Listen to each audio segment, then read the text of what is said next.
सासू माँ गई राजा के पास और डरते डरते कहती है कि हे राजा साहब, मेरा बहू कह रही है कि मैं 1.25 लाख जग की हूँ, और बाबा को बोलिए, महाराज को बोलिए कि वो भोजन क्या क्या पाएंगे, और इसी डर के मारे आपके यहाँ आई हूँ कि वो महाराज कहीं 56 प्रकार का भोजन मांग ले, तो मैं तो गरीब आदमी हूँ, मेरे पास कहाँ से आएगा।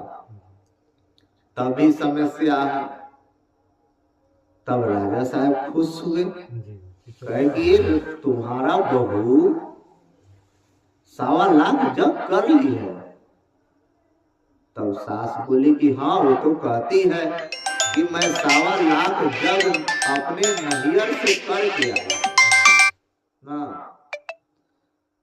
सासू माँ कहती है कि मेरा बहू कहती है कि 1.25 लाख जग मैं अपने मायके से करके आई हूँ, जाइए राजा साहब यहाँ भोजन का सामग्री ले आइए।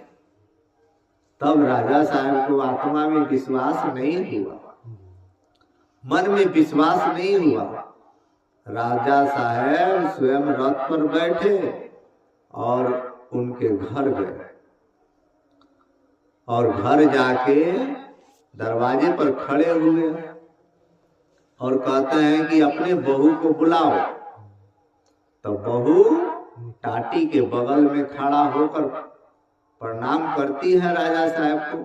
राजा साहब पूछते हैं कि ये बताओ, ये सत्य बात है, तुम 1.25 लाख जग की हो? तो बहू कहती है कि हाँ महाराज, मैं 1.25 लाख जग की हूँ, और महात्मा को पवाने की हमें क्षमता है, मैं उनको पवा सकती हूँ, मैं प्रसाद चेता कर उनको पवा सकती हूँ। आप कृपया करके भोजन का सामग्री तैयार करा दो।